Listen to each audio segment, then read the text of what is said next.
குழந்தை வளர்ப்பு என்ற தலைப்பில் 5வது முகமது யூசுப் அத்தாயி அவர்கள் பேசுவார்.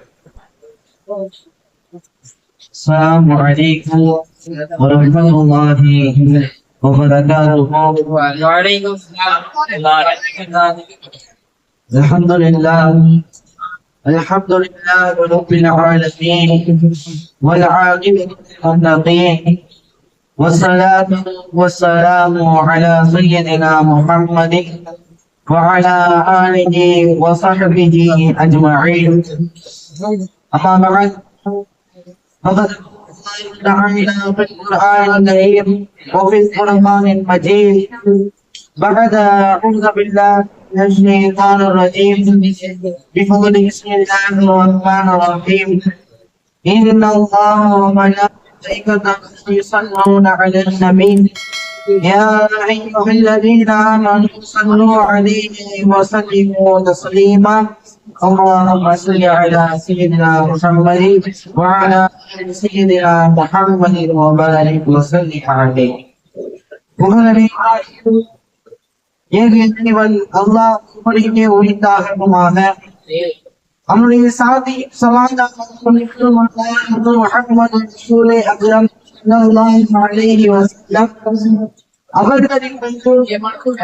அவர்களை அறிவுற்றி வாழ்ந்த சத்திய சஹாபாக்கள்,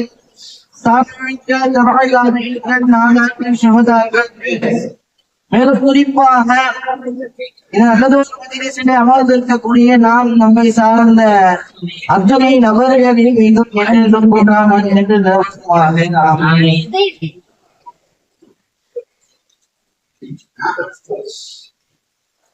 இன்றைய நாம் வாழக்கூடிய சூழலும் சரி, நாம் நிதர்சனமா வாழக்கூடிய இந்த காலகட்டத்திலும் சரி, இனி வரக்கூடிய எதிர்காலத்திலும் சரி, மிகவும் அவசியமாக தேவைப்படக்கூடிய ஒரு விஷயம், மிகவும் அவசியமாக தேவைப்படக்கூடிய ஒரு விஷயம் என்னன்னு சொன்னார், குழந்தைகள்.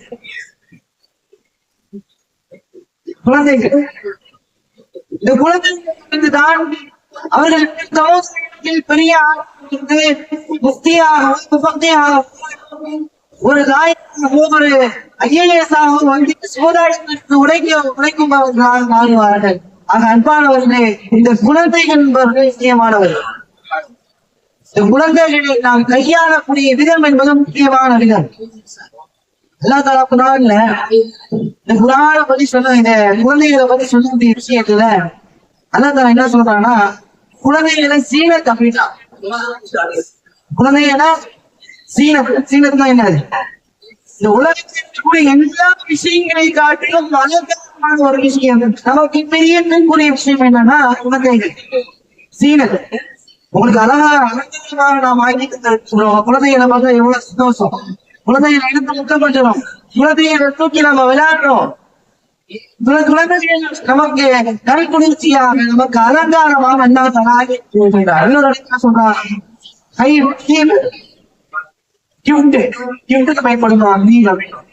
அதாவது இந்த குழந்தைகளே அல்லாஹ் மனித சமுதாயத்திற்கு, மனிதர்களுக்கு அன்பளிப்பாக இருந்திருக்கிறேன் அல்லாஹ் தஆலா இது சொல்லியிருக்கிறான். இந்த குழந்தைகளை பார்த்து ஏராளமான விஷயங்களை நன்மையா சொல்லியிருக்கிறான். ஆனா சொல்லிட்டு எல்லா விஷயங்களையும் கோர்த்து போற மாதிரி அல்லாஹ் தஆலா சொல்றான், இன்னமல் அம்வாலுக்கும் அவுலாதுக்கும் ஃபித்னா. இன்னமல் அம்வாலுக்கும் அவுலாதுக்கும் ஃபித்னா. அம்வால் என்னங்க? செல்வம். அவ்வளவுதான் குழந்தைகள். இந்த செல்வம் குழந்தையும் ஃபித்னா என்னது? ஆக முசீபத்து, நமக்கு பெரிய தொல்லை முடியாது. என்னது ஃபித்னா? உயர்ந்து சீனத்தின்றான் உங்களுக்கு சொல்றான், இன்னொரு சொல்றான், உங்களுக்கு நான் அன்பளிப்பா அந்த குழந்தைகளை பார்த்து சொல்றான். எல்லாத்தையும் தோந்து போற விஷயமா அல்லாஹ் தஆலா சொல்றா ஒரு ஃபித்னா அப்படின்ட்டா. நம்ம எது எடுக்கிறது? குழந்தைகளை சீனத்தான், அன்பளிப்பா அல்லது ஃபித்னாவா? உங்க கருத்து என்ன? குழந்தைங்க கிடக்குறீங்க அப்படிங்கிற ஃபித்னாவா? அப்ப அவங்க மட்டும் சீனத்தா இல்ல அன்பளிப்பா? உங்க கருத்து என்ன? அதை விளக்க உரையாக சொல்கின்றார்கள்.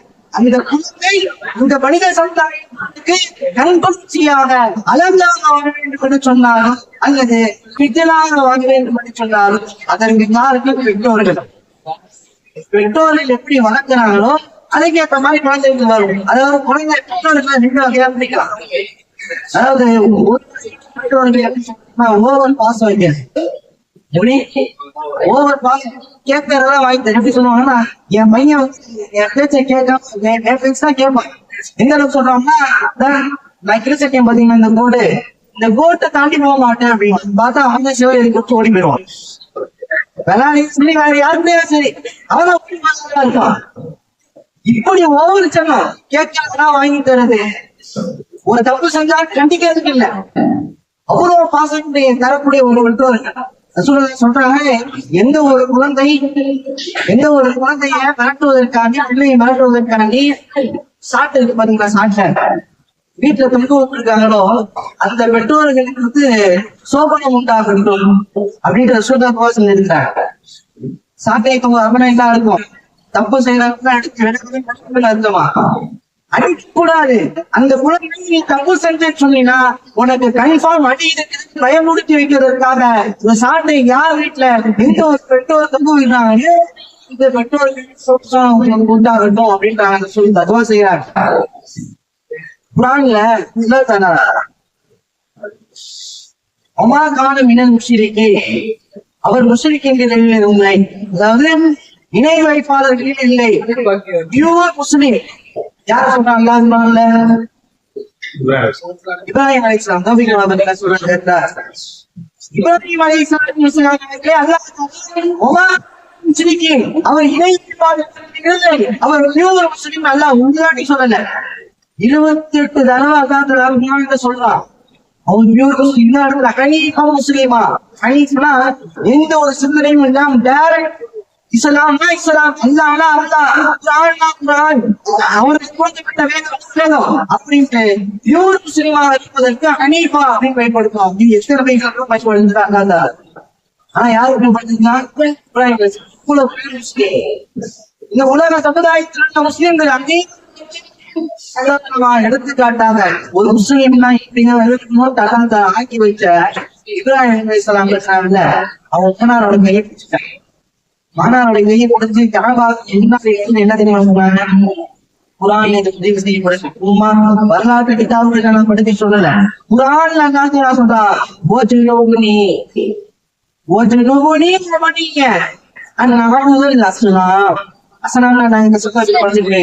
சிலைகள் நடப்பதனால்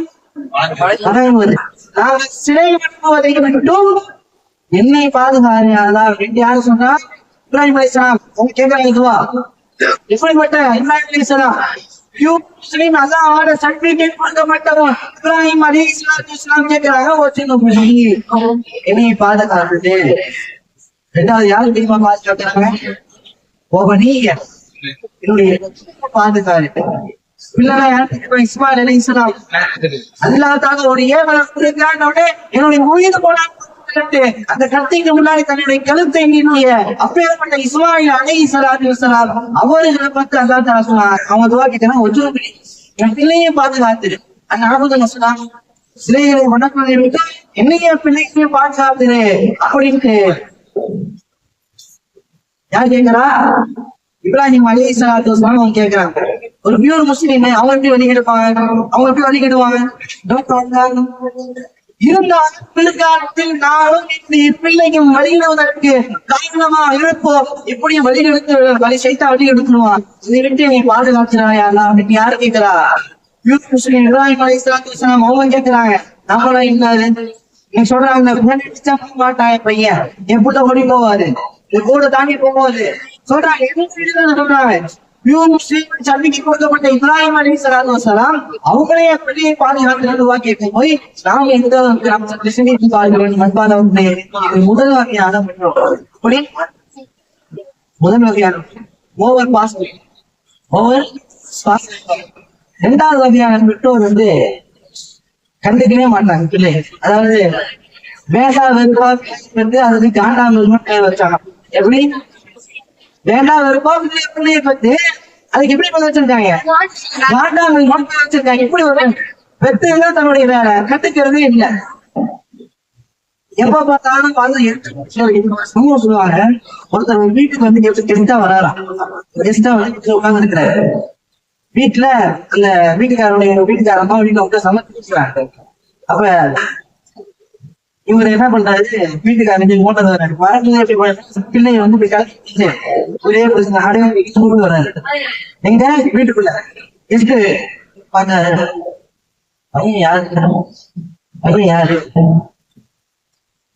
பையன் வந்து பையன் என்ன சொல்லல, நம்மளுதான் எப்படியும் ஆள் மாலை சொல்ற மாதிரி நம்மளுதான். பேர் என்ன, பையன் பேர் என்ன, பேரா சனிய அப்படின்னா சனிய. உன்னை விட்டதுக்கு அம்மாவுக்கு போவாங்க, ஏங்க அவர் உங்க பேரை கேட்கறதா பையன் பேரை கேட்டாரு. இப்பேற்பட்ட வாழ்கின்றார்கள். வேண்டாம் விரும்பாவில்லை வந்து காண்டாம் கொண்ட பேர் வைக்கிற மாதிரி தன்னை பெற்றெடுத்ததுதான் வேலை, கண்டுக்கிறதே இல்லை. அப்படி எப்படியோ உன்னுடைய இஷ்டம். நீ முதல்வரியா விபச்சாரம் செய்வியா, பாவமான காரியம் செய்வியா, துணியா, ஏகத்தையா, எப்படியோ போ, உலகத்துக்கு உன்னை தந்துட்டேன் அவ்வளவுதான். இப்படிப்பட்ட பெற்றோர்களும் வாழ்கின்றார்கள். அன்பானவர்களே, இப்பேற்பட்ட தலைப்பு நிப்பாட்டி நம்ம இது நம்மளுடைய பெற்றோர்கள் நம்ம எந்த கணக்குல எடுக்க,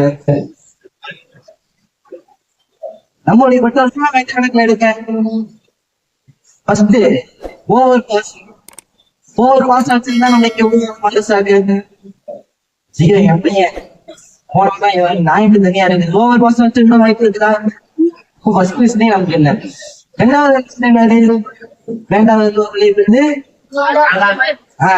அப்பேற்பட்ட என்ன பண்ணிருப்பாங்க, எப்படி உதவி அப்படி விட்டுருப்பாங்கல்ல. ஆனா என் பையன் கரெக்டா இருமாங்க தேர்த்து போடணும், என் பையனுடைய நூறாக இருப்பாரு அப்படி என்ன பண்றாங்க.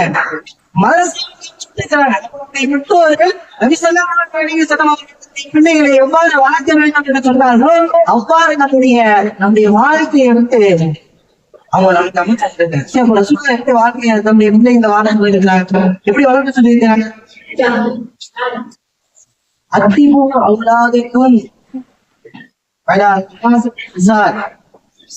3 வருடங்களை கொண்டு 3 குணங்களை கொண்டு உங்களுடைய நீங்கள் தர்த்தீப் செய்யுங்கள், நீங்கள் ஒழுக்கப்படுத்துங்கள் என்பதாக நபிசல்லாஹு சொல்லிட்டு என்ன தெரியுமா, உங்களுடைய நபியை வைத்து விரியத்தை வைப்பதற்கு சொல்லித்தார். நம்முடைய நபி யாரு, முஹம்மது ரசூலுல்லாஹி ஸல்லல்லாஹு அலைஹி வஸல்லம்.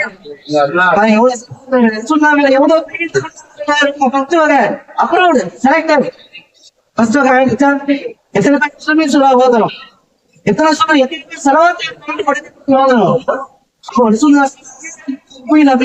உங்களுடைய நபி விரியத்தை வைக்க கற்றுக் கொடுங்க, கற்றுக் தந்துட்டாங்க.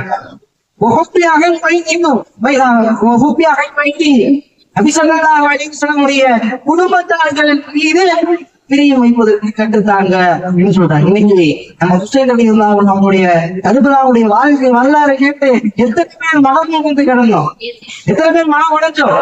ரசூலுல்லாஹ்வுடைய குடும்பத்தார்களுக்கு எத்தனை பேர் கஷ்டப்பட்டோம். ரசூலுல்லாஹி ஸல்லல்லாஹு அலைஹி வஸல்லம் குடும்பத்தார்கள் உண்டான பாசு இங்க நமக்கு வெளிப்படுகிறது. மூன்றாவது இங்க உள்ள எல்லா நபர்களும் ஒவ்வொரு நபர்களும் சரி இல்லது ஒரு நாள்ல ஒரு மெசாஜ் எல்லோரும் அல்லாஹ்வுடைய கிருபையால் குர்ஆனை ஓதி வருகின்றோம். இதுவும் அவங்களோட அன்பானவர்களுடைய பெற்றோர்கள் நம்ம எப்படி ரசூலுல்லாஹி ஸல்லல்லாஹு அலைஹி வஸல்லம் அவர்கள் சொன்ன அந்த வழிமுறையின் பிறகு நம்மை வளர்த்துட்டாங்க. அல்லாஹ் தன்னுடைய உடல் ஆரோக்கியத்திற்குரிய நீண்ட ஆகிய இதாக தந்தர்கள் சொல்லுவாங்க. இந்த பிள்ளைங்களுடைய உள்ளம் பார்த்தீங்களா, உள்ளன்றது மலரை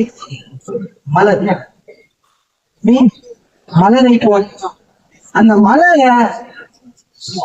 மலரை கொண்டு, அதாவது அந்த சின்ன வயசுல நம்ம அந்த குழந்தைகளுக்கு நம்ம எந்த விஷயத்தை போதிக்கின்றோமோ அந்த விஷயம் தான் பிள்ளைகளுடைய தியாகம், அந்த பிள்ளைகளுடைய மௌனத்தை தொடரும். ஃபர்ஸ்ட் ஆரம்பத்துல நம்ம ஆபாசத்தை நிச்சயமா கழிச்சுட்டு ஆபாசத்தை தான் சொல்லுவோம். அதாவது அந்த பிள்ளையினுடைய உள்ளத்தை பற்றி சொல்றாங்க ஒரு சின்ன கதை. அந்த பிள்ளையினுடைய உள்ளத்தை பற்றி ஒரு சின்ன கதை. அதாவது ஒரு பிள்ளை வந்து என்ன பண்ணதுன்னா ஆனுவல் டேல சேருது.